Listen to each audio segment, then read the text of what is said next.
Good morning. Just a quick second here.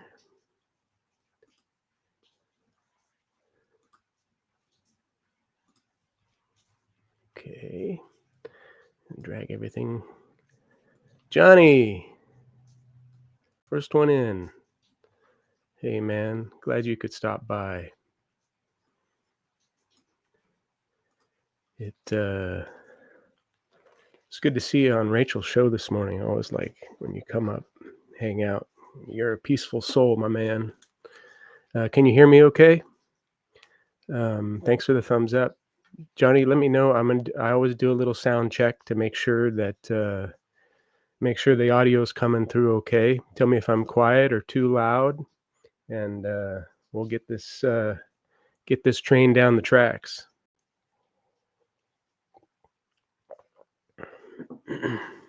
Oh, it's okay. You didn't need to mention it on Rachel's show. That's all good. Loud and clear. Fantastic. Okay.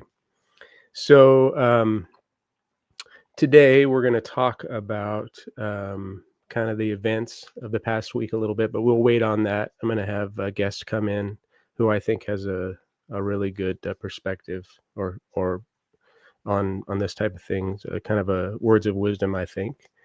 So, hey Jens, glad you're here. So anyway, first off, I want to say he's not here. Maybe he'll be here in a little bit when he comes in. I'll wish him. There he is, my man. Happy birthday to my friend Paul, the Breakfast King of Loyola, a true scholar and gentleman. And it's been great getting to know you, Paul. And I'm glad to call you my friend. So I hope you have a wonderful day and weekend, and that this next year is full of blessings and happiness for you. So happy birthday to Paul. Everyone wish Paul a happy birthday. Great guy. So a little story. I have a few stories of getting some records this week. I've kind of cooled off on the 74s a little bit just so I can kind of revitalize, but I got the coffee phlegm this morning. Too much half and half. Hey, Raji, how you doing, man? But I did, I'm always looking for records, as you guys know, that I sell down at the antique shop down here. And I had my best month last month I got the new space. I think I mentioned that, where I got a whole big wall. I got a holy moly wall that holds I think it's about close to 50 records up on the wall. Ian here. All right, Ian, glad you're here. Oh, the T-ball game was canceled. Was it raining? Can you guys hear the raindrops? I'll be quiet for a second. It's really rainy here. Oh, some people coming up the sidewalk. We have out this way. We have a little a courtyard where Rochelle does all her plants, and she sits out there most days and reads and talks to her friends online and enjoys our little green space. And then we have this little breezeway between our little studio, which used to be a carriage house way back in the day, and a sidewalk with a bench and some plants, and then our house. So the rain pours off the roof right here, and you can hear it falling down. So last night, in the middle of the night, the rain woke me up. It was coming down so hard. I mean, it was really coming down. I love the sound of rain. It's our first real big rain of the month. And so it smells great. You guys all, I'm sure you all know that the smell of rain, where it kicks up that kind of dirt off the ground. It's just it's wonderful. But this week in our sister town, Mount Angel, which is 4 miles north of here, they have a big Oktoberfest every year. It's like the biggest Oktoberfest in Oregon. They get, I don't know, probably 50 or 60,000 people coming through. And I kind of feel bad for all the vendors and stuff today because they're out in the rain. But they did have an absolutely gorgeous day yesterday. So anyway, hey, John, glad you're here. Some cool story, couple of cool stories. Maybe I'll save the second one for when we get the guest up. But I check, as I'm sure a lot of you guys do, check Facebook Marketplace for records and different things. And there was a box of records came up on Wednesday, and I messaged the young lady who had them and said, "Hey, I'd like to buy your records." It was a box of records. I could see it. You could only see the front record, and it was a Steppenwolf record, and she wanted $20 for it. It's probably 30 or between 30 and 40 records in it. So I thought, yeah, that's $20. It's a no-brainer. So I messaged her, and she got right back to me and said, "Hey, I got somebody coming to pick them up, but I'll let you know if they don't show up." So I didn't really think anything. There's Rochelle. I didn't think much of it, and the phlegm is here, and so a couple of days went by, and I got a message from her again. They said 2 people had failed to come. Do you still want the records? And I said, sure. So she lived about only 10 minutes out in the country from here. So Rochelle and I hopped in the car and went out, and I picked them up, and it was a young Russian family with 4 little kids, and it was the father's records that they just had up in the attic, and they didn't have a record player, and they're getting rid of them. So it was a neat little conversation with them. We got to talk about what it's like to have 4 kids, and so many blessings on them for passing these neat records. I ended up there was 6 Neil Young records and a whole bunch of other rock and roll, and I'll end up coming out really well with the records. Been using the Humming Guru to clean through them and stuff like that. So, but some of the ones that they had, that there was a few that I thought it was interesting to show. Of course, $20 for, I think the retail on all the records was almost $400. There was some really, really good records in there. But some of the ones that they had in there that I'm not going to be selling, but just have to for my own enjoyment. And I thought this was interesting. This is the Soviet national anthem, and it was really interesting. I can't read Russian, so I did the Google image search, and it came back as the Soviet national anthem, and this was really cool. So I don't know what year it's from, but it's got to be from the 80s or before, probably from the 70s, I think. But that was really interesting. Yeah, Ian, Neil Young. There's a couple in there. There's the Journey Through Time, I think it was. What's the that I may keep that I didn't have, which I listened. It's the double record. I listened to it, and it's it's a live. It starts off side one with a live. I think Crazy Horse, and it's okay. It's not awesome, but not a cheap record though. In the box were 2 loose records, and these are Ritchie Valens records. With it's one of them is a live. Let's see if I can read this. Live at the Pacoima Junior High, and so these were. I'm gonna hold on to these.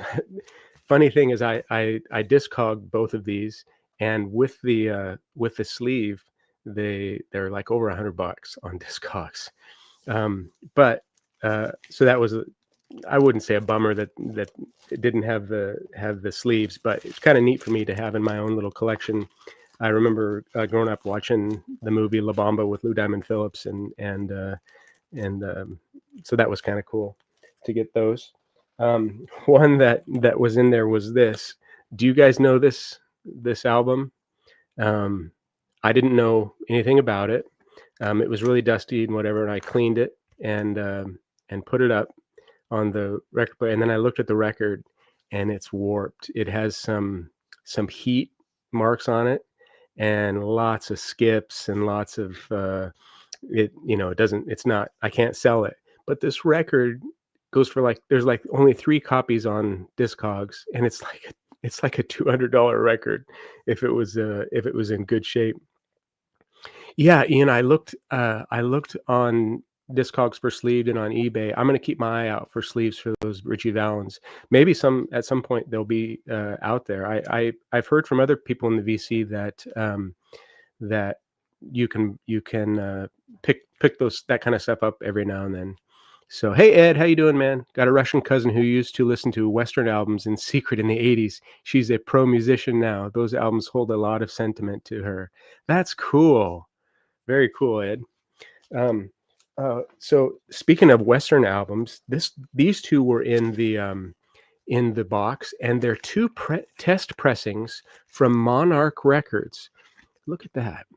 And it's just country western music from like the 50s. And I tried to Shazam the music. There's no names on it. I think it says PH Marna, but I couldn't find anything online about that. And they both all four sides of the two records, they say Western OK. So I don't know if that means Western Oklahoma, but they're really neat. So that was, I don't know anything. These are the first test pressings that I've ever gotten. So I don't know what to do about those, or maybe my guest will have and then the one that really kind of shined for me that I got in that box that I'm going to keep for myself probably is this Jimmy Reed blues album, Found Love, from 1960. And I read up on Jimmy Reed a little bit. He was born in Mississippi and taught himself the guitar and harmonica. And he's a blues guy. And he moved to Chicago and then got drafted, was in World War II. And then when he came back, he tried to get a record deal with Chess Records, but they wouldn't sign him. So Albert King, I guess, helped him get a contract with VJ, and then he stayed with VJ and had lots of hits. His wife, Mary Reed, I think is her name, and she became known as Mama Reed. She sang background on a lot of his stuff, but he unfortunately and did a tour in Europe. He unfortunately died at 51, right before his 51st birthday. But I listened to Clean This and listened to this, and wow, this is so good. Yeah, legendary blues guy, Ian. Okay. Oh, Elvis Costello does a Jimmy Reed tune. That's cool. So anyway, so let's see, what do we got here? It's 10 after. So I'm going to bring up my guest. I thought I would get this. I reached out to this guy just yesterday or the day before. I don't know. It was kind of a last minute because I think that that he we share a lot of the same spiritual sentiments, even though we have different religious backgrounds and stuff like that. I always appreciate his tact and his way of addressing. He's a great storyteller, and he knows a lot about music. And you all know him. He's a mainstay, I guess, in the VC, and we've seen him a lot, and I count myself fortunate to be a friend of his. So say hi to Elliot. Elliot, how you doing? Confusing. Hey. And good to see you, man. Thanks for coming in. Good to see you. Good to see you. Good to hear from everybody. Yeah, no, I was yesterday. I was really looking forward to our little chat this morning. We're gonna talk a little bit about the events of the week and maybe reflect on a little bit. And so there may be some somberness or whatever, but we want to keep it positive too. And Elliot, I think maybe you have a few records and stuff, or Sure. anything you want to show. I'll after you show some records, I'll relay my little second story, and then we'll just go from there. Okay.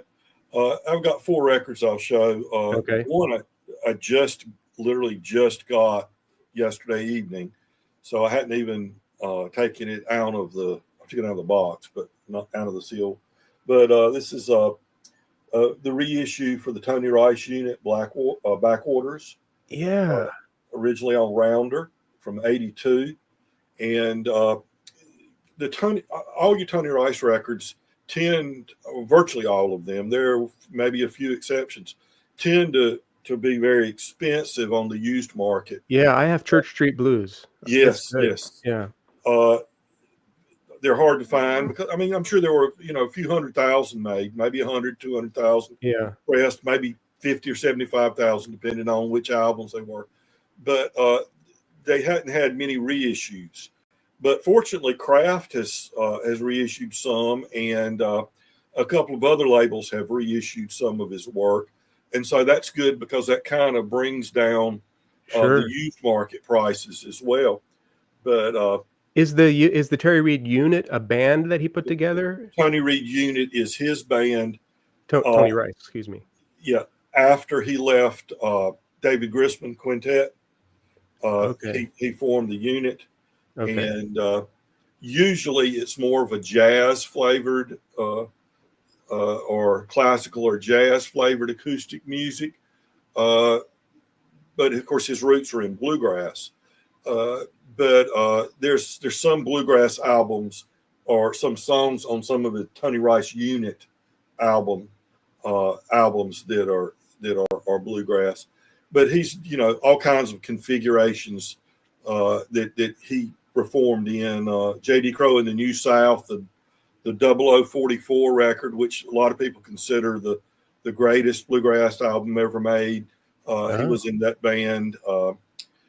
The Bluegrass Album Band, which was like basically an all-star group that put out 6 albums. He was the guitarist in that. And a lot of, I can't say singer-songwriter. He wrote instrumentals, but he really didn't write lyrics. But a singer folk type albums that he did as well. His favorite songwriter was from Canada, Gordon. Gordon Lightfoot, yeah. Gordon Lightfoot, excuse me. Yeah. Couldn't pull that one out. Gordon Lightfoot.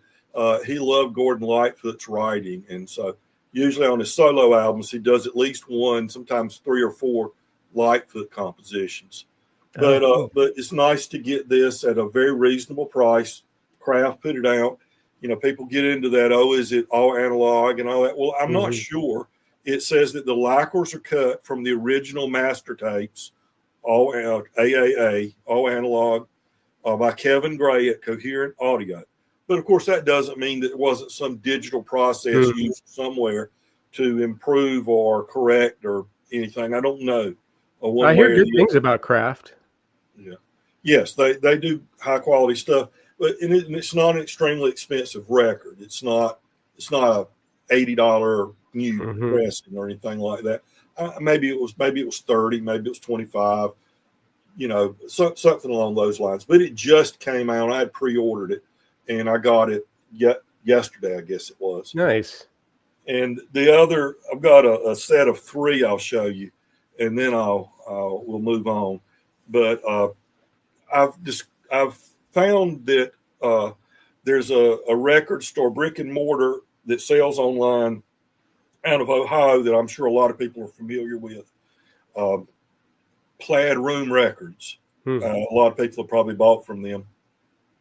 I have really had good luck with Plaid Room Records. Very reasonably priced, and talking about buying new records from them. Very reasonably priced, and I think it's anything over $50 is free shipping. And I like to use the Discogs watch list, which a lot of people do. And one thing I've learned over the years is patience, the need for patience.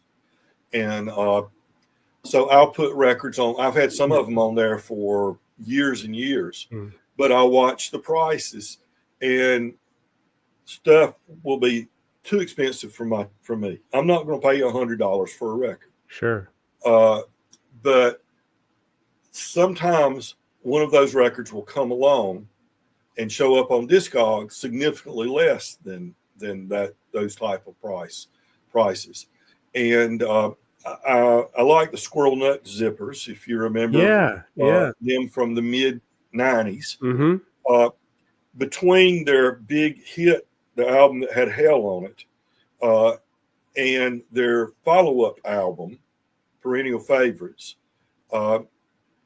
they were kind of rushed to put something out to fill the void between albums. And so they did a Christmas album. And so this album on Discogs, they pressed it to vinyl in 2009, I believe.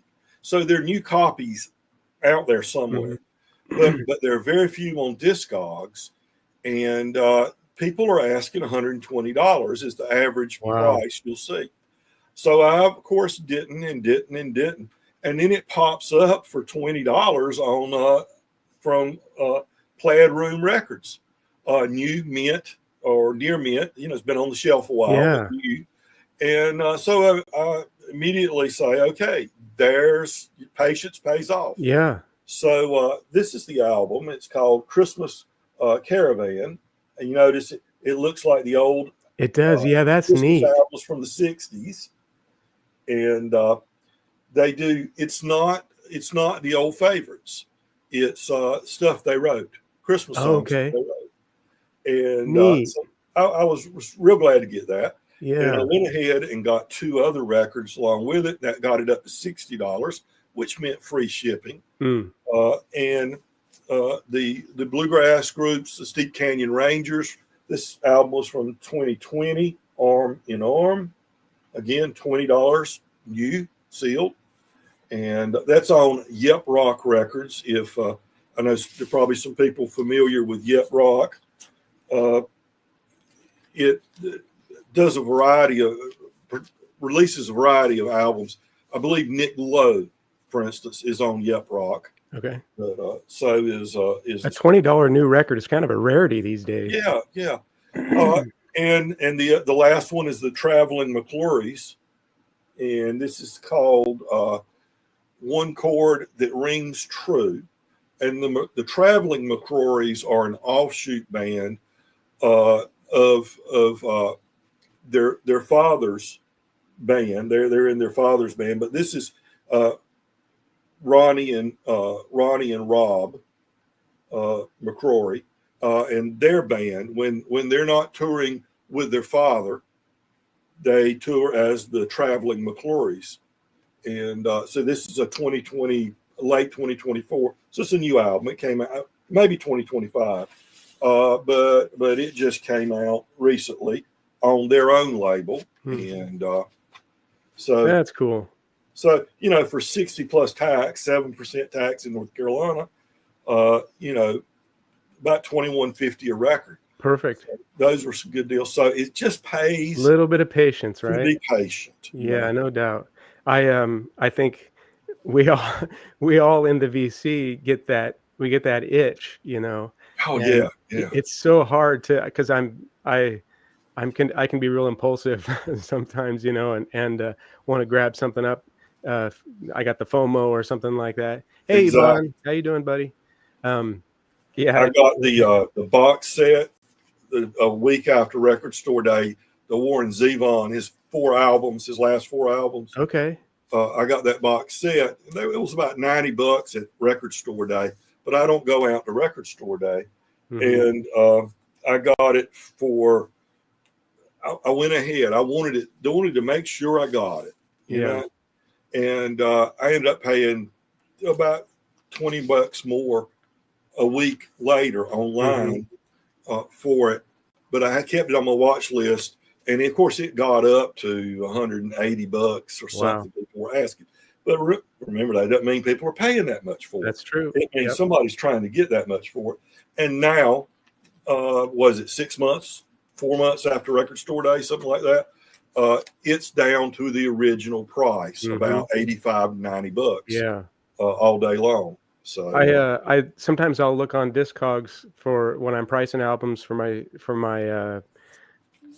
my shop, and I'll look and all the ones for sale are like, 15, 20, 29, 23, and then I'll look at what's sold, and they're selling for like $6 or $7 or $8, So you really have to. That's the sold records are the true marker of what you can price. What you said really rings true, because I still have that Squirrel Nut Zippers record on my want list, so I still get notifications. After I bought it for $20 at that online on Discogs from Plaid Room, guess what happened? What? Suddenly about 3 or 4 started, or maybe 2 or 3 appear for $20, $22. So we know people can drive the price of records up by spending too much. But when we wait, one purchase of a record can motivate those sellers that have it overpriced to significantly drop their price. I'm kind of fascinated by, you'll look on Discogs and it'll be a $25 record. So there's records for 22 and 27 and 26 and all that. And then there'll be a couple on there that are like 80 and $90. And they're not, it's not necessarily a sealed copy or anything like that. But I wonder that, certain sellers will just price certain records just at a level that seems totally unrealistic. And I kind of wonder the thought process behind that when you're listing your record alongside people who are selling it for a quarter of the price. Right. What are they thinking? Maybe occasionally, sometimes too, I'll look on the sold records and somebody, where everybody's buying that record for $20, but then somebody sold it for $50 to somebody in VG plus condition or whatever. So somebody paid for it. So anyway, I on Friday I was down in Harrisburg, out in a field next to a hazelnut orchard, unloading agricultural lime, just doing my thing with my truck. And my mom sends me a text, call me records. And so I called her, had my AirPods in so I could keep doing my thing. And she found a barn sale in a little burg close, about 10-minute ride from here, called Whiskey Hill. And there was a barn, and there was about 500 records, all in these boxes that somebody had. And so she spent about 10 minutes on the phone with me, flipping through records and telling me what was there. And it didn't sound too, not like I needed to really hop on it. But at any rate, I got home on Friday, and then on she found out that the sale was going to be open at 9:00 on Saturday. So Saturday morning, got up, had my coffee, and hopped on the motorcycle and then rode over, and the records were a quarter a piece, and I bought 130 records from this little barn sale that I'll resell, and I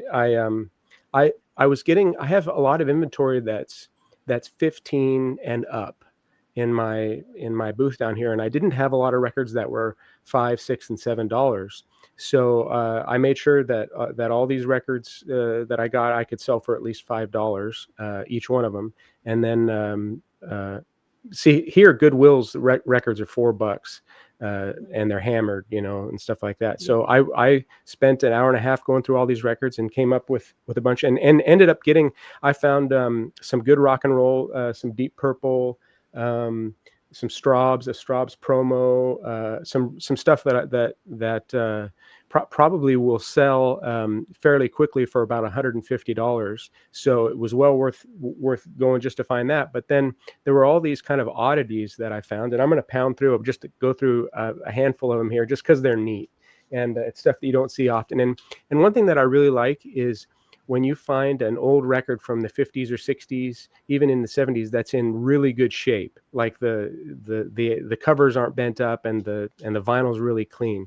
So the highlight probably of the of going through there, or one of the top 5 records I got, was this Ahmad Jamal on Impulse, and it's in really good shape, and I cleaned it with the cleaner and listened to it last night. And so this, I think I'll probably hold on to this one for myself. I don't know, I'm still a jazz newbie, but I'm sure you guys know, probably there's a handful of guys that know this. Hey Dave, how you doing? That know this record. So, and then there was I know you know this record, Elliot. This is Leslie Gore's "I'll Cry If I Want To." Oh, yeah. This was on Mercury. This was neat. I cleaned this, listened to this, the first side last night, and of course it's my party and I'll cry if I want to, and Cry Me a River, No More Tears Left to Cry. So that was fun. Do you know, just a quick sidebar on Leslie Gore? I believe it was Quincy Jones was, producer, called in and they said, yeah, Quincy, we got this girl we want you to produce. We'll get her in the studio next week. And said she's, and somebody might correct me if I'm wrong. Well, I believe it was Quincy Jones. And he said, well, give me a little background. Oh, well, she's 17, 16, whatever she was at the first recording. She's from, from city, and she'll be this will be a pop production, and he's like, oh my gosh, another one of those teenage girls. Yeah. I've got to do everything. I'll have to do all the arrangements organized. It'll be a mess, and we got to figure out what she's going to record and all that. Well, she arrives the day of the studio time starts, and she's got all her arrangements already done. She's got a big, list of songs that she's written that she's ready to record. It's fully, she's ready to go. She knows exactly how she wants them recorded. Yeah. He said it was one of the most the most musical people he'd ever worked with. Oh wow, that's cool. Which he was expecting just the opposite. It was she was cool. Ready to go.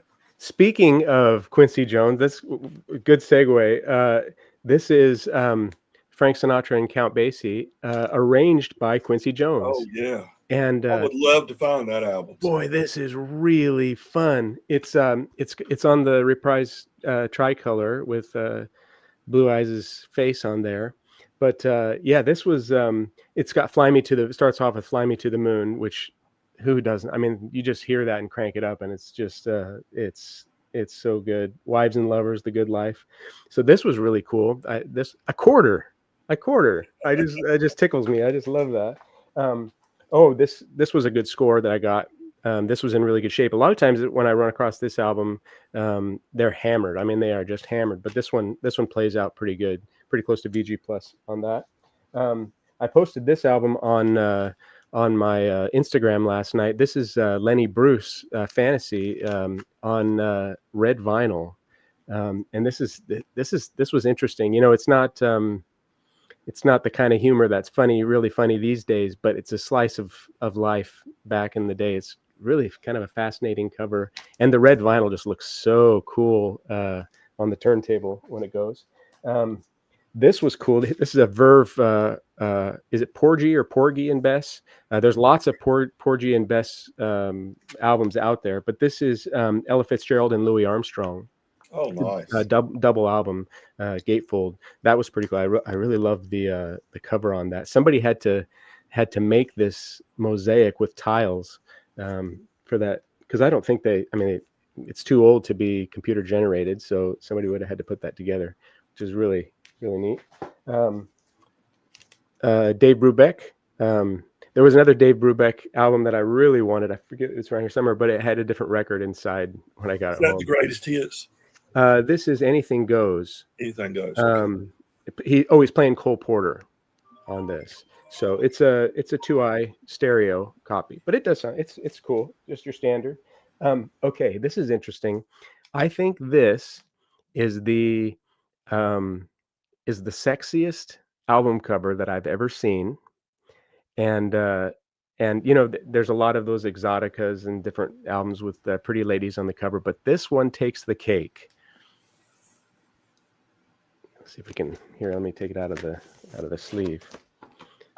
I don't know if I can it's cover that up a little bit, but she's got this apple up here, and the really wild thing about this album is it's folk music. It's these two guys. It's Theodore Bickle, this Jewish guy, and Cynthia Gooding, and they're all just folk songs, and it's nothing like I thought it would be. Well, if you'd asked me to guess, I would have guessed a Brazilian, Brazilian jazz or something like that. Young Man and a Maid. So you think it's going to be a little saucy, but it's not in the slightest. It sounds really good. The label is it's a unique. I've never seen this label before. It's on.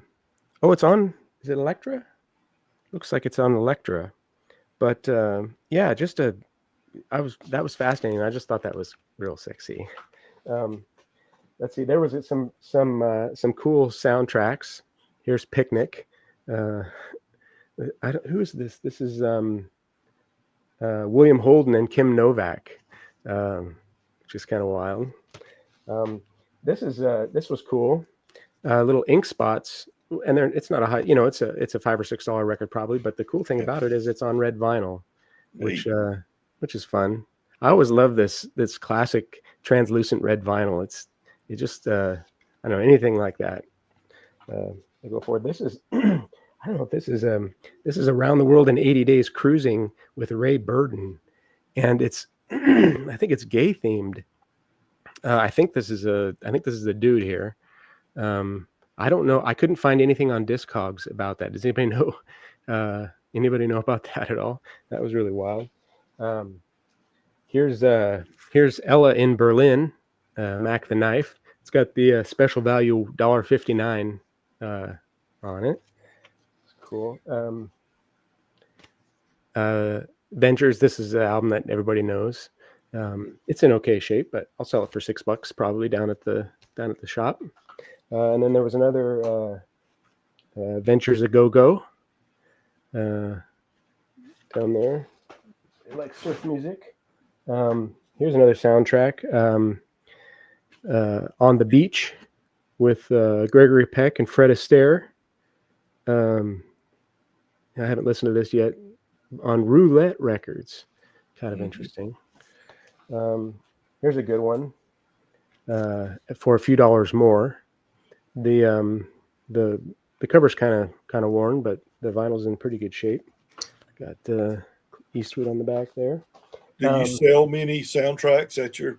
Yeah, if I price them, I found a mess a couple months ago. I found a mess of sealed soundtracks from the '60s and late '60s, early '70s. I don't, I'll price them $7 or $8. Those I'll probably price at like $6. But people, they're nostalgic about it.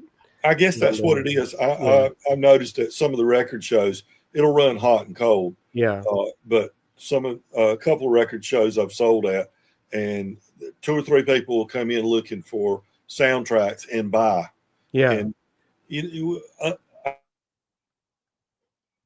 I think I had a really rough shape shaft in Africa, and that's an expensive soundtrack. I ended up selling it to a guy for, I don't know, $20-some or something. I was shocked, especially given the condition. I mean, I priced it factoring in the condition of the jacket and everything. But some soundtracks are. I like yesterday. I got the Sound of Music soundtrack. It's a quarter, and I'll sell it for $5. And there's a lot of people that movie, it meant a lot to them growing up. Yes. And when there's the painting of Julie Andrews running on the front with the kids in the background in the hills and whatever, and that somebody will just look at that and say $5, you bet, I'll go home and spin that. Here's Beatlemania, which is, I had never seen this before. It's a live album. I haven't listened to it yet. It's not a really expensive album at all, but it's I think it's a concert. They're on the back. They're in the Sgt. Pepper. Is this who's not the Beatles? An Incredible Simulation. Oh, okay. But it's a white label promo. So I don't have any idea what that, but it's like a $7 record, I think. Do you know? Let's see. Oh, I'll show this one. Here's I Got You, Babe, Sonny and Cher. And then this one, I don't know. Have you ever heard of the Basin Street Six? Elliot, you know that? I haven't listened to this yet, but I'm kind of excited about. Shows them kind of jamming in the back there, but looks like it's on 504 Records from Louisiana. You can see the state. Oh, I bet that's a fun record. So yeah, this is 19. Well, that says. I'm not sure what if this is a repress or what the deal is, but anyway, that's and then I got a whole mess of the Lady Crooner albums that I'll sell for $5 a piece and stuff like that. Some of like Peggy Lee and Julie London and that kind of stuff. Julie London records will sell. Yeah, that's what I heard. So I'll go through those and stuff. I sold and ended up. Yeah, most of them are, most of them are $6 or $8 records. Mm-hmm. But there's a couple that are $30 records. Yeah. I sold at one record show I sold like 5 or 6 Julie Londons And then the next record show I did, I had like 3 or 4 left, and they all sold. Yeah. So, I got one of them was Nancy Sinatra's. I think it was her greatest hits or whatever. You know, it's got "These Boots Are Made for Walking." Her dad sings on it, and so that's kind of cool. But just a lot of stuff like this, Peggy Lee, The Rendezvous. I just love the covers. They're just really neat. They're kind of cool. So I guess we can transition a little bit here and maybe reflect on our take on how, as VCers, how we may or do think about what happened this week and kind of the state of things, and maybe how sometimes we use the VC to get relief from the sadness of the world, and it's wonderful for that. But I think sometimes it's appropriate to maybe together share, without contention, kind of what we feel about the state of things right now. What are your thoughts? What were you thinking? When was it? Was it Monday or Tuesday? I don't know when it happened. What was your thinking, Elliot? I think just the first thing I guess I thought of was just what a waste that someone's life had to be taken in that way. And I think one of the first thoughts goes to the family. Yeah. Well, I think I lost you for a bit. 2 children that'll grow up without a wife, that'll grow up, that'll live out without her husband, and regardless of how any of us feel about this person whose life was taken, that it's any loss of life is just, life is precious. I don't think a lot of people realize how easy it is to die. Yeah, we are fragile, aren't we? We are fragile creatures. Yeah, and it can happen in an instant, but for it to happen this way is just really tragic. Yeah, that there's a real divide, I think, or distinction between what we see online and the people that are involved in the discourse online and the division. And there was such an immediate online. There was such an immediate reaction into tribalism, into blaming. And of course, this is human nature. We're tribal as humans, and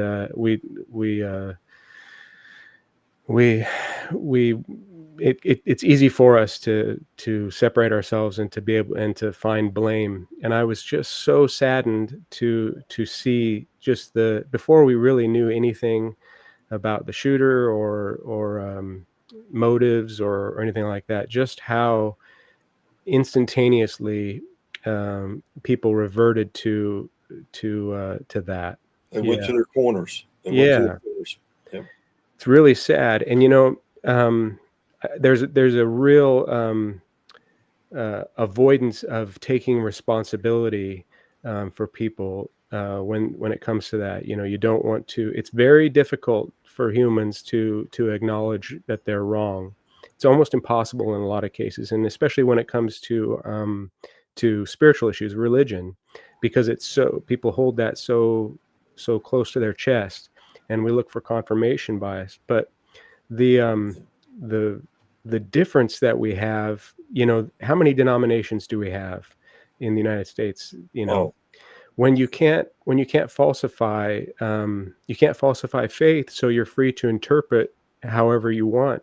And people really disagreed. I disagreed with Charlie Kirk's interpretation of Scripture and how he saw the world, and not that he didn't have things that I agreed with him on and stuff, but I don't know what we can do because a lot of people have compared this to what was happening in the 60s and 70s with JFK and MLK and this kind of stuff. But we didn't have, and we were divided then too, but we didn't have the the immediacy of the internet and the Yeah. ability to really tear each other down like we do now. Conversely, if you're not on the internet, if you're not keeping up with all this, and don't, don't pay attention to that divide, it's you just don't hear as much about it. And there is, these people, the war that's going on, that everybody, that the media wants us to focus on, that's 25% of our populace, 12 on one side and 12 on the other, or whatever, of those people. But for the most part, we're all, we're all American, and I think that we boy, it's just so easy in times like this to lose track of all the blessings that we do have, and our ability to, the benefit we have to live with neighbors who disagree with us. Do you have in your community? You probably live in a pretty conservative community, right, Elliot? Very, very Yeah. yes. How has it? You went to church this morning. I did. Were people talking about it at all? Uh, it was part of the sermon. Yeah. It came up as part of the sermon this morning. Well, actually, second Sunday in each month, we do a breakfast in the fellowship hall, Mm. and so it's a much more casual, not much Oh, more. We're pretty casual on any surface, yeah. and so we had a short sermon and a couple of hymns, and just kind of fellowship. It did not really come up as we were eating at the table I was at. The people I was fellowshipping with, it other things were discussed. We didn't really discuss it. The pastor did talk about, uh, the pain of seeing, our world torn apart, Mm. and the divisions that are created, and a little bit about what, as you brought up, the everybody going to their corner rather than trying to come together. Hmm. You know. Now, do you are you seeing any contention in your any fighting at all outside of the internet? Do you see people? Do you run across people who are politically charged outside of the internet? Mm, I don't get out much, to be Yeah, honest, Marty, but what I do, it's not there's no tension out there yeah. or anything like that. It will be brought up, something like the events of the assassination last week, might be brought up in conversation, but it's more just sadness that something like this has happened. And if most people around here, because most people are very conservative, but being conservative or liberal or moderate, there's so much nuance in all of those, in Indeed. the reality of all those things. Yeah. Uh, Oh, mm, People yeah. tend to shy away from any kind of a confrontational discussion. Yeah. You know? In my own background, when I was a kid, I have Mennonite and Amish heritage, and the Mennonites, um, the Amish back in the day broke off of the Mennonites because the Mennonites were weren't conservative enough, so they became more progressive. They're still very conservative Mennonites, and my family around here are mostly, though they're all Mennonite backgrounds, they've mostly left the Mennonite church and go to more of evangelical churches now, because the Mennonites, to a large extent, especially like in the Midwest and whatever, have become more progressive and not as conservative, and have taken a have like you would think politically. So there's some my most all of my family here, all my cousins and everything, they're all Trump supporters, and but they're all very they're not online. even though they go to more of evangelical churches now and stuff like that, they don't.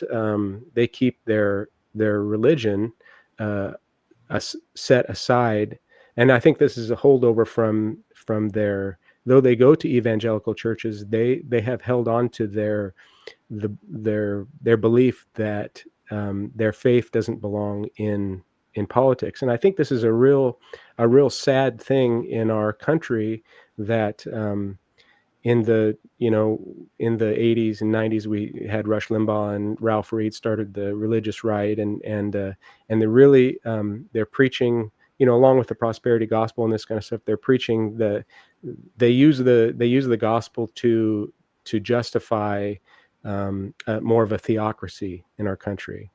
That I just think is so sad, because it they're they maintain that we're a quote unquote Christian nation, and from my interpretation, our founders were, a lot of them were deists. They weren't even weren't Christians, and not that they didn't believe in the Lord and this kind of stuff, but they realized that the government needed to be established to well, I mean, the First Amendment is you can't make any laws in the establishment of a religion, and people can play with the words and the Constitution, and of course they go to the Bill of Rights that are, it says the God-given rights and this kind of stuff. So they use that. I think they kind of pervert that, but and because we are a nation of immigrants, and because we have this big melting pot here,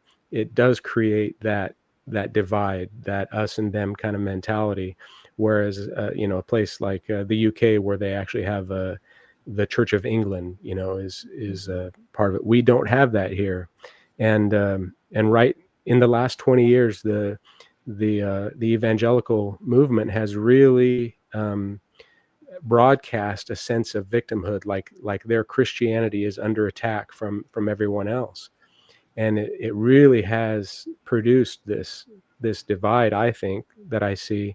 And I would add, when we talk about evangelicals, there's a lot of good in the evangelical movement. There's so much good in it. Yeah.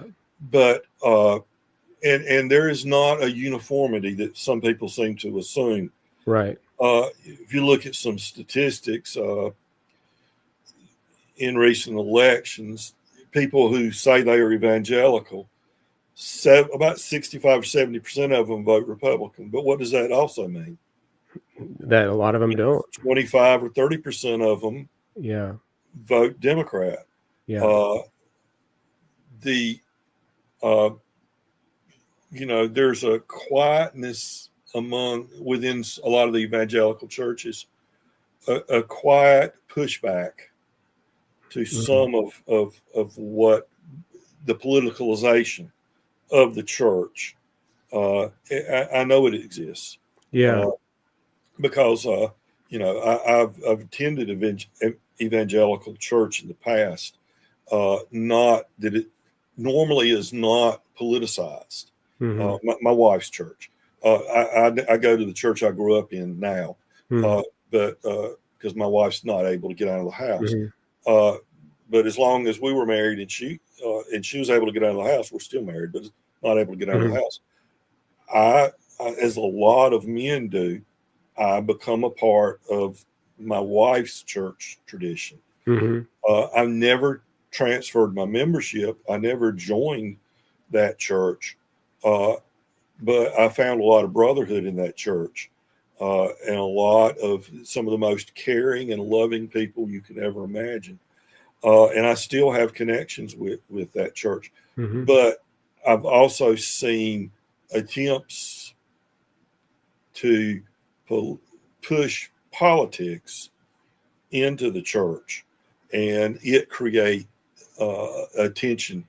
The minister that was there for 3 or 4 years recently is not there anymore, and a lot of people came back as they were more comfortable with the minister that replaced him.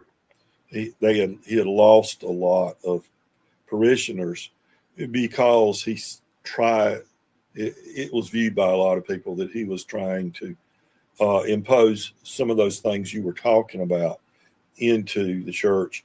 A lot of evangelical churches are your traditional backbone of the community, and have been for years, depending on where you live.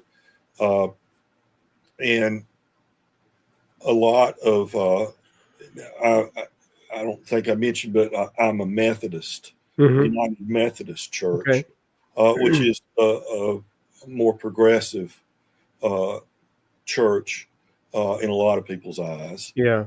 There's been a great divide. We lost about a fourth of our churches in recent years because of tensions over who can become clergy and who can or cannot get married within the church. And so we've had a lot of we lost a lot of churches because of that. There has been, I've witnessed a lot of church divides. It almost seems to be part of like the history of almost every church at some point, right? You get to a point where you get big enough and then there's a separation. And, well, the United Methodist Church is a global church. Right. A huge percentage of our churches are in Africa, for instance, and other places all over the world. So it's not a church that is just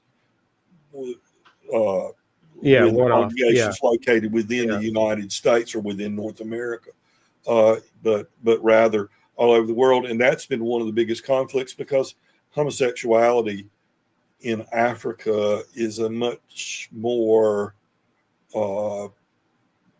difficult subject. They're still battling over that. Yeah. They're battling. And so we lost some churches there. We lost some churches within the United States because of some of the viewpoints of the church. Generally speaking, though, I'd say the church organization is more progressive than a lot of the congregation. But because it is a mainline Christian church, it's not evangelical. Although it would have been called evangelical 150 years ago when it was starting. We throw those words like evangelical around kind of loosely. We do. Yeah, you're right. What it means. But I think probably the biggest thing I see I see a lot of society as a whole who are of different religions or who are agnostic or just not participating, view Christianity as the megachurch, evangelical megachurch type prosperity gospel and that sort of thing, and some even think it's the Christian right, nationalist Christians, Christian nationalists, but that is a very small percentage of people, and I would push back that a Christian nationalist does not denote a Christian. Yeah. It denotes a nationalist. Yeah. Or a nativist. Yeah. Who injects theocracy into their belief system. Yeah. I don't want to draw this comparison to Nazis, to our evangelical movement, but the Nazis had God mit uns, God with us, on their belt buckles, and they used religion for their ill deeds. And I'm not saying necessarily that that's only just an example. Yeah, I definitely don't want to call anybody a Nazi and don't want to make that comparison. But on the really far end of the spectrum, people will still use religion as a backbone for what they want to do. It is a good way to weaponize your politics. It really is, and I say good way. I'm not advocating an effective way. Effective way. That's the best way. One thing that when I was in my early 20s and when Rochelle and I left the church, one thing that we were really struggling with the church was how they treated gay people and homosexuals, and that was right after really how they were treating women, and one thing that I really didn't agree with Charlie on, and a lot of these really vocal people, these on the religious right, is that they believe that women should submit to their husbands, and I understand that there's an interpretation there of that can be, there can be a healthy, and Rochelle and I are we've been married for 29 years, and we have a lot of traditional roles, that people might assume are, uh, me being the protector and the provider, and her caring for me, and that kind of stuff. But when it all comes down to it, I don't have authority over her, like a lot of people think that I should. And Charlie Kirk, um, he espoused that kind of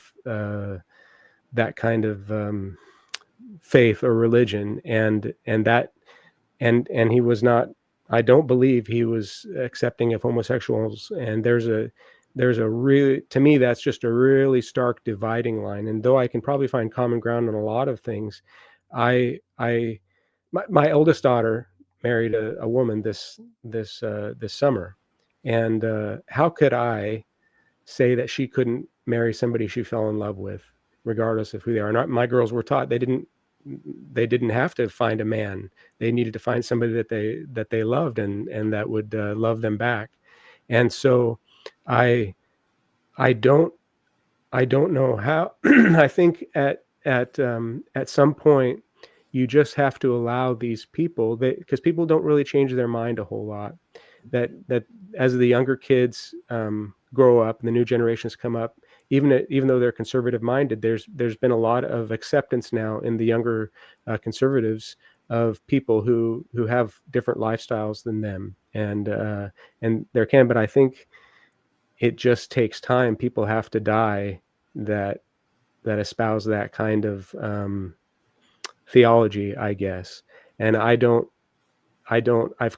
used to be real vociferous in my defense of, in my, when I was first deconstructing, I would get online and debate and argue with my family members and friends who are still stuck in that and whatever. But I've really come to, hopefully I've matured, that what I really need to be looking for is common ground with them, and they need to see the fruits of my spirit, and I think, let your actions do your talking. yeah, and I think that's the route that we have to take, and that it sounds really cheesy and hippie, but love does win out in the end, and that's just what we have to go towards, I guess. I think part of, I don't know if I can articulate this very well, but I'll try. I think part of the divide in faith involves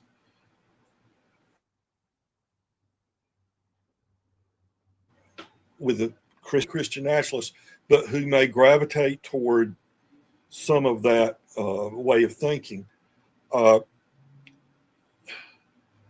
They view Christianity as a kingdom on earth, to rule the earth, to shape the earth into their image of what the world should be.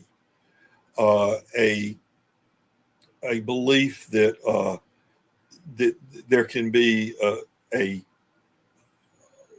theocracy, one way of doing this, and to me personally, that is a misinterpretation of what Christianity is.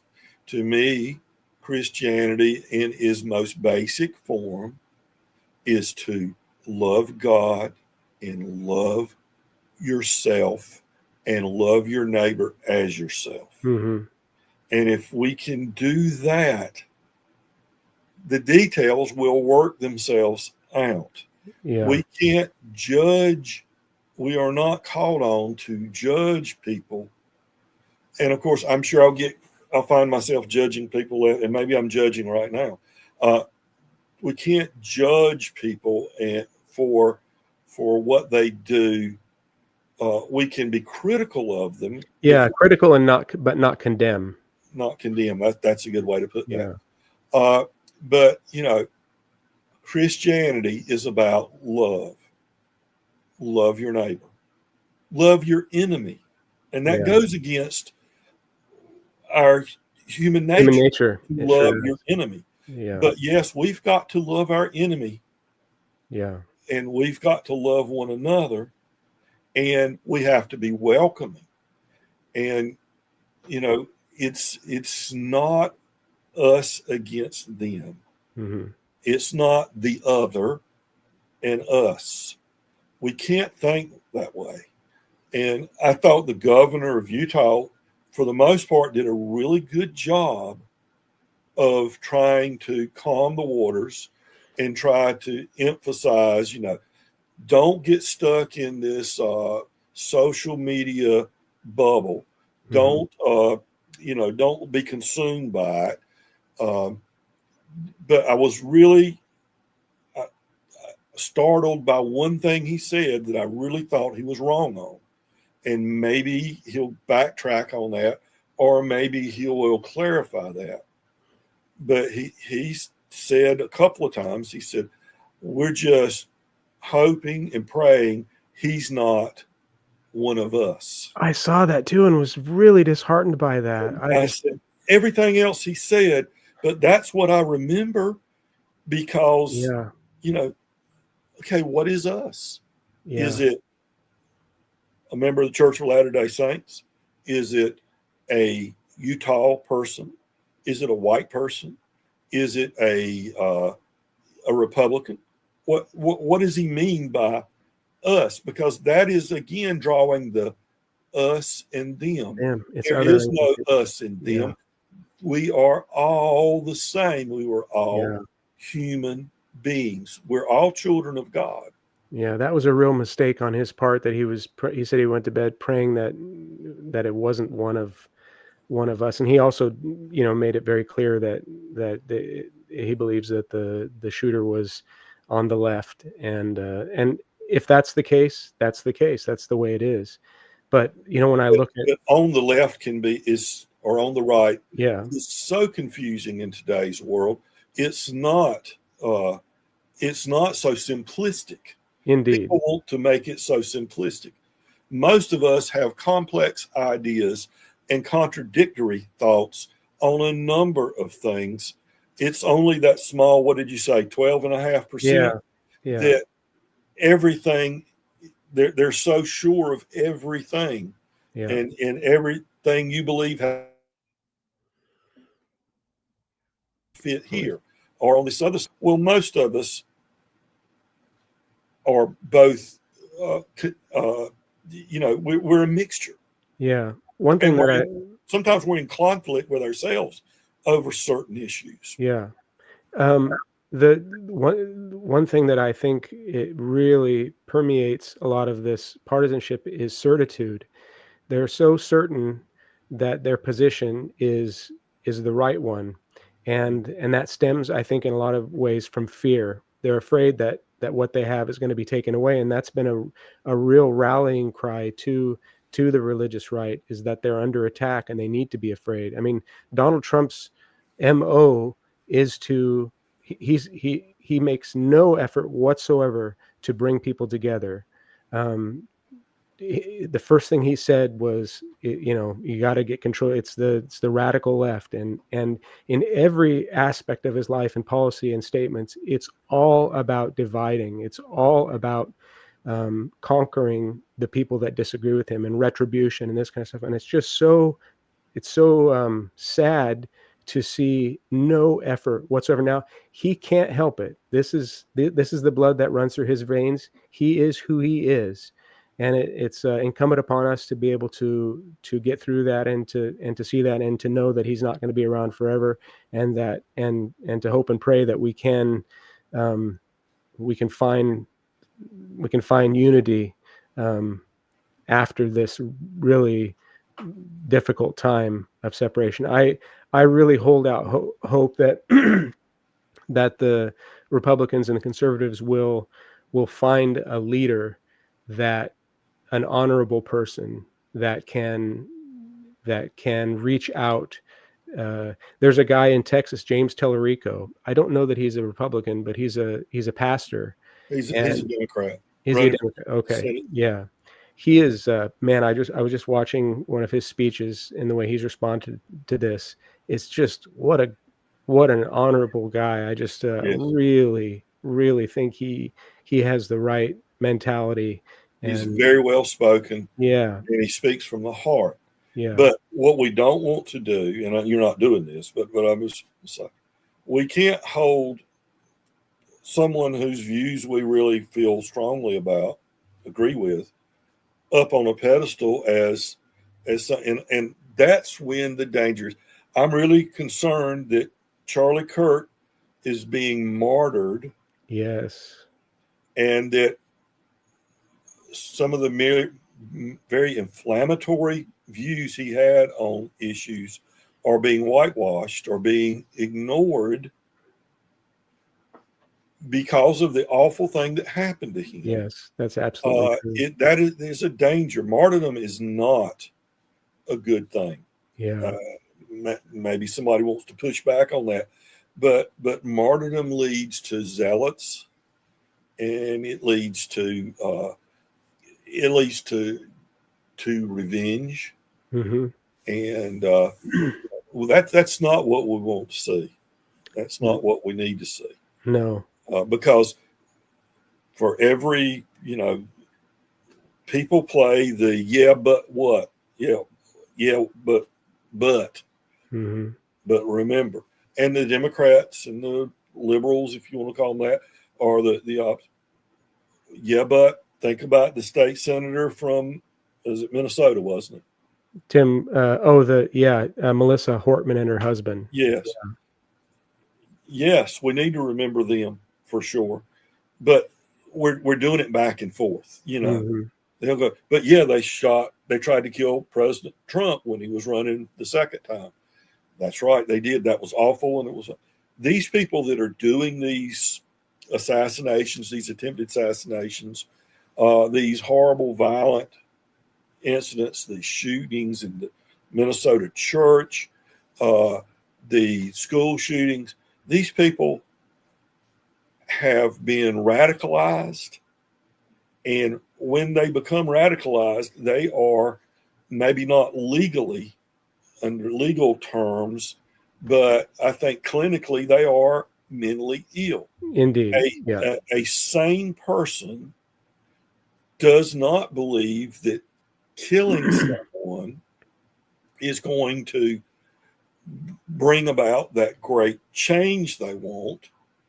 And a lot of times they're doing it thinking that is going to elevate them to some sort of notoriety or greatness. Sometimes they're doing it because they are so in such a state of depression, I guess. I guess that's it. Sure. That they just want everybody else to suffer like they're suffering. Yeah. And there's so many solutions.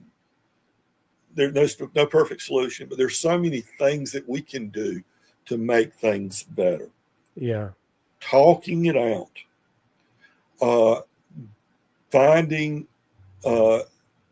a group where we can get some therapy, or it's as simple as, for some people, is find a church you feel comfortable in, and where that is welcoming to you. And start attending church, and get it off of you and on to thinking about the world around you, not just you. Yeah. There's some things we've done wrong in the last 30 or 40 years. One of the big things, it was with the right intent, but it was not the outcome was far from what we wanted, and that was the closing down of the large mental health facilities, Yes, indeed. large statewide or regional Yeah. hospitals for the mentally ill, where people were committed and they had to stay while they got treatment. Now they've got, even the mentally ill people have rights, and then we get into legalities of how Mhm. long someone can stay if they haven't hurt themselves or others. But if you remember going back 40 years, the plan was that rather than having these large facilities, think one flew over the cuckoo's nest. That's Uh, right 10 miles from my yeah, house here. yeah. Yeah. And ours was Dorothea Dix Hospital, which is about 30 miles from me. Instead of having these large, sterile facilities that were housing the mentally ill, but not really as effective treating, we would have smaller local facilities that would provide mental health treatment, both inpatient and outpatient. But what didn't we do? I don't know about Oregon, but I know in North Carolina, what we didn't do was fund the building of the facilities and to create a local option. Yeah. If you are mentally ill and you commit a crime or you're a danger to yourself, we do not have the beds in my local community. I think we have 12 beds in a Mm. county of 140,000, 150,000. We've got 12 beds. And I think 3 or 4 of them are for youth. Mhm. And that's it. That's Yeah. in a 150, 160,000 person county. The And one thing that I've had to sacrifice in leaving the church was that sense of community that churches provide. That once a month having the potluck, or inviting your friends over for, half the church would go to the other half of the church's house for lunch or whatever, after, and the I played in the music band in the church, and the weekly get-togethers and the small groups and stuff like that. Our younger generation doesn't have those resources anymore, and so, like this poor guy, the shooter, he got wrapped up in the online world, in the gaming world, and stuff like that, and became radicalized, and I think that's a real failing, um, of of us to find something for our kids. Now, this is just it's it's a result of how fast we've had to deal with what the internet has done. And though there are lots of blessings in the internet, we see, of course, depression rates, and young men are in a lot of ways hopeless now, and not finding good mates, and there's a real we're we're seeing a real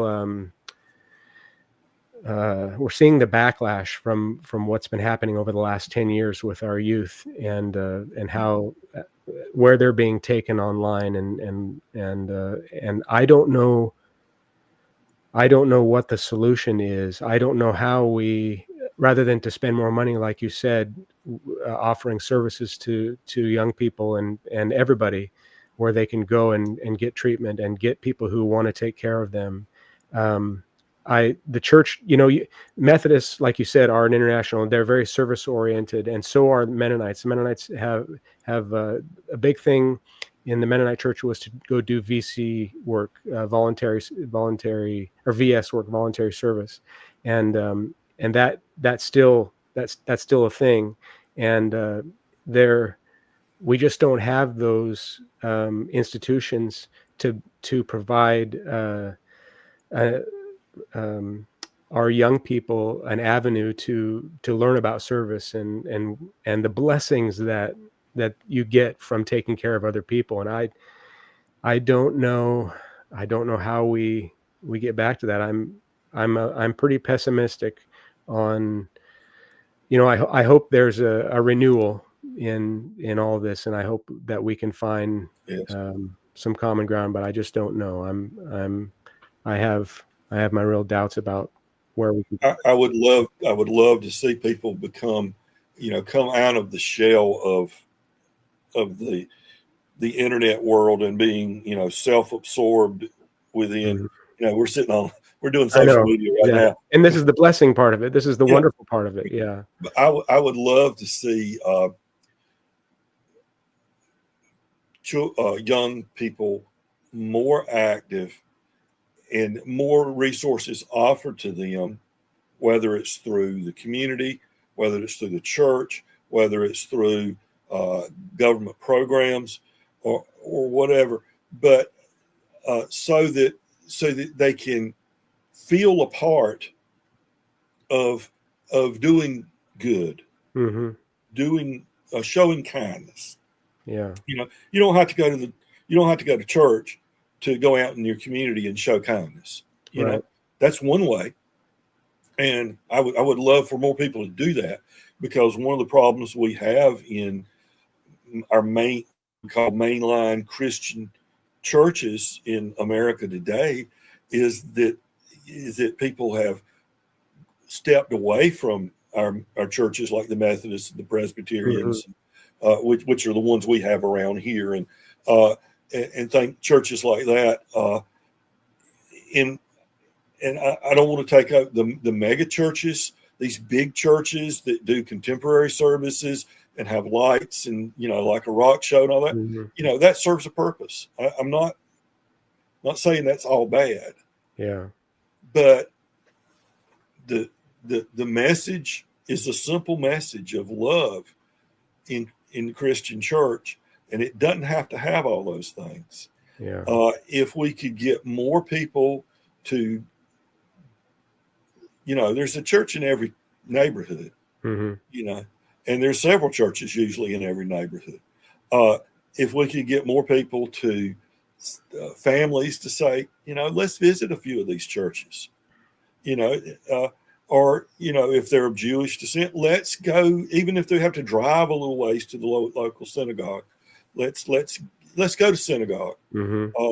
Let's go to the mosque if we're Islamic, and make an effort. Let's don't just be social creatures of Islam or We are Judaism, kind of Christianity. cloistered in our little churches. We don't. We But don't. let's go out and find one of those and Hmm. and participate. And from that, you can spread out and serve others. Like you were saying, you can serve others, and you quit concentrating on the problems you have, and try to help people with the problems that they have, and try to make life a little better for them. Yeah. And guess what? That guy that says, I'm not a good football player, I can't play basketball, I'm not I'm not ruggedly good looking, so I'm just going to sit at my computer and play games and talk trash and be what is it called? They call it an incel or something. Yeah. Yeah. Well, guess what?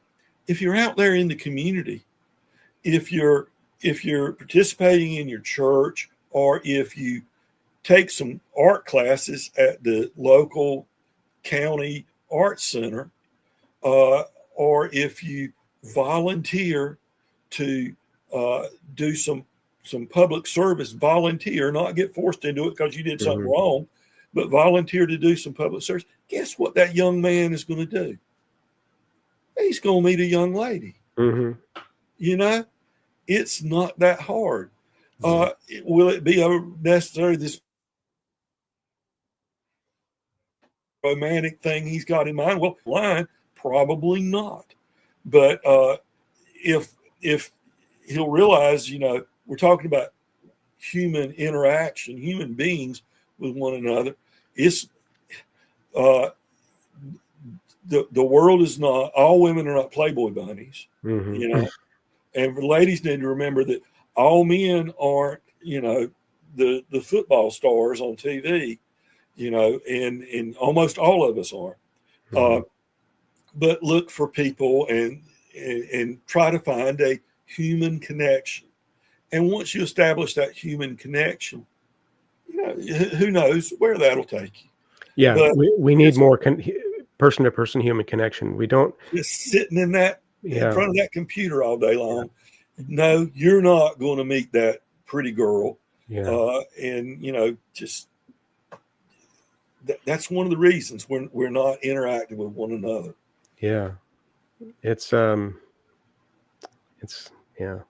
Well, I don't want to. We're coming up on an hour and a half here, so we'll kind of wrap it up, and I think we can all, reflect on. We've all been reflecting on this week and whatever, but I just want to express my gratitude to my VC friends and the community that I've stumbled upon here or found as there's I know I have several friends in the VC that are conservatives and they view things differently and whatever, but I think we've found the common ground in our love of music and that is the type of community that I want the kids, the younger generation to find these positive, a positive way to get plugged in to something, a common ground and an area that you can all love regardless of your religious or political views.